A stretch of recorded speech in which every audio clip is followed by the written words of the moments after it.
halkan waa magaalada Hargeysa waa markii ugu horeysay ee laga hirgelinayo garoon waafaqsan systemka FIFA haday tahay lightiska iyo haday tahay carpetkaba shaqadan dabadeeda ka socota ma hayaan dad Soomaaliya balse waa dad ajaaniba oo ku sugan magaalada Hargeysa sida wada arkaysaan halkani waa garoonkii hore ee laga guuray muuqaalka iga dambeeya waxa laga hirgelinayaa garoomo casri ah oo taariikhda markii ugu horeysay halkani laga hirgelin doono garoomadan ayaa noqon doona kuwii noocooda ugu horeeyay ee wadanka laga hirgelinayo kuwaasi oo systemka FIFA noqon doona garoonkii koobaad ee Somaliland iyo guud ahaan Soomaaliyaba laga hirgeliyo isagoo la waafaqsiyay shuruucdii FIFA injineerada garoonka ku sugan garoonku marka uu dhamaado waxay ka warbixin doonaan systemka iyo in la waafajiyo systemkii FIFA laguna diiwaan gelin doono waxa halkan ka warbixinaya injineerada gacanta ku haya iyo sidoo kale gudoomiyaha garoonkan gacanta ku haya ee isagu maamulaha ka sida wada arkaysaan kuwan waa dhismayaashii hore laga guuray garoonka iyo muuqaalkaba waxaan ku daawan doonaa warbixintan intaan ku guda jirno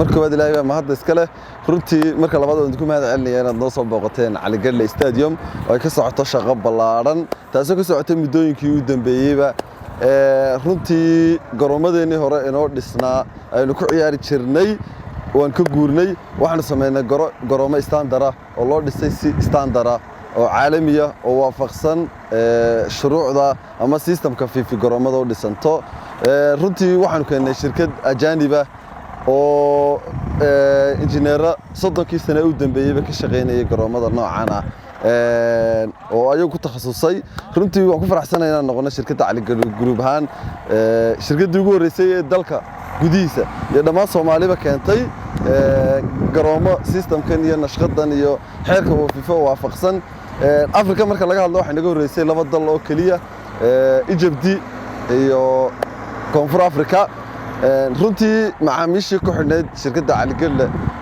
Stadium ama Cali Galle Sport Center xarunta guud runtii waxaan sheegaynaa in shaqadii gabagaba tahay oo ay marayso meelihii u dambeeyay runtii waxaan sheegaynaa in dhaqaalihii iyo aanu ka qaadnay ka ururinay inaan ayaga dib u gelinay u keenay garoomo casri ah oo Afrika iyo Soomaalida aan hore uga jirin waxaan idin sheegi doonaa in insha Allah ay anfici doonaan noqon doonaan meel noqota dalka gudihiisa meel ugu fiican sports waana idin mahadnaqaynaa runtii waqtiga badan iyo sabirka badan aad noo muujisaan runtii dhawaan ama muddooyinka soo socdaba waxa xariga si rasmi ah looga jiri doonaa Cali Galle Stadium ka casrisan ka qurux badan ka nidaamsan ka standardsan qaabkii hore dalka gudihiisa ugu taqaaneen runtii wuxuu noqon doonaa meel Cali Galle Sport Center xarunta guud ama meel sports oo ah dalkeena gudaheeda Soomaaliland ugu weyn öncelikle selamun aleyküm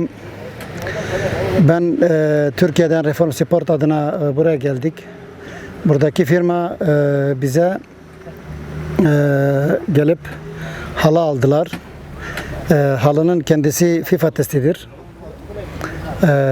Türkiye'den geldik. Öncelikle geldik şu alt zeminleri şu anda şeyini yapıyoruz, düzeltiyoruz. Önce koduna getirdik hepsini nivoyla. Ölçülerini aldık, nivoya getirdik. Ondan sonra mıcırı düzeltiyoruz. Tamam. Selamünaleyküm ve rahmetullahi teala ve berekatuh. Sidoo isagu inoo sheegay wuxuu magacayga wax la yiraahdo Abdisalaam.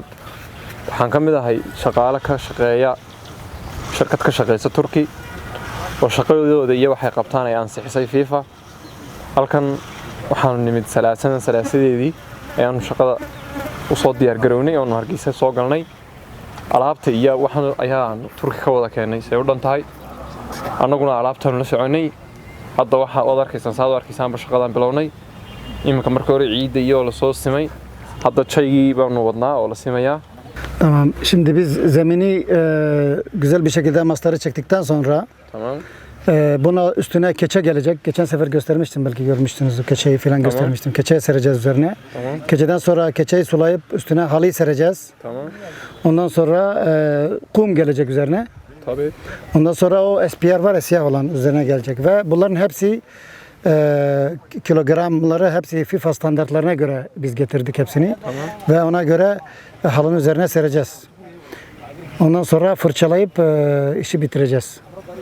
saynu xagga hore u soo sameeynayba shaygeenu soo sameeynaa shayga marka la simo bir baa lagu simaa waxaa makiinada iyagu yaqaanaan master sida mastarada oo kala ay ku siin mastarada nagu sinna qalinka loogu sameeyo shayga taa marka lagu dhameeyo bahal sida bustaha oo kale oo inoo yaalo inoo socday alaabteena aynu keensanay Turkiga keenay inoo socday ayaa la dhigayaa taa marka la dhigana niis aad yaa shayga looga sifeeyay oo aad uruurxa looga yeeriyay oo bataaxa la dhigaya taa marka la dhigana wax ku sii xigaya rooga oo si fiican loo dhigayo waxa soo dhan keejigooda iyo siday u siman yihiin iyo wax kastaba waxay ku base gareysan yihiin sharciga iyo shuruucda u yaala FIFA marka taa markaan dhigno alaabta waxay noo harayo inaynu sinno rooga marka la dhigana waxay noo hareen goolashii iyo shabaga sare iyo shabaga ka sii sareeya labada la simo oo la saaro oo la saawiyeeyo saad arkaysaanba shabagana waxa lagu saawiyeeyaa bir loogu tala galay oo lagu jiido marka lagu jiido oo adkaanaya taasaan ku sameeynaa marka insha Allah markaan intaa soo wax qabano ayaa tacabkayga iyo wax kayga la arki doonaa halkaan aan ku dhameyn doonaa shaqada insha Allah. Evet. Tamam şimdi. Bu şekilde tamamdır şimdi, yani zaten sondur böyle. Telleri, fileleri de en son tabii ki çekip temiz bir şekilde teslim edeceğiz. Sen hore idinku sheegay baa waxa wuxuu yiri marka inta muuqata waxa harayun shabaga xagga sare marka laga yimaado garoonka dhulka waxa ka xagga inta taagan waxa haray shabagii sare iyo shabaga dhexe kuwaasoo iyo khayd fiican oo aan ahayn kuwii bariga hore garoomada lagu sameyn jiray lagu sameeyay intaas hadhay xagga sare marka laga yimaado garoonka iyo dhulka. Tamam abi. Bu röportaj için kendilerine çok teşekkür ettiğimi söylersin. Arda sportlar markay ciyaaraan ama saynu naqaano dhalinyartu markay kubadda ku ciyaarto aad bay noogu mahadnaqi doontaa. daawade inta aynu ku guda jirno garoonkan waxaad dhawaan daawan doontaa dhismaha garoonkan oo dhammaystiran waxaan idin leenahay isha ku hay oo nala socda.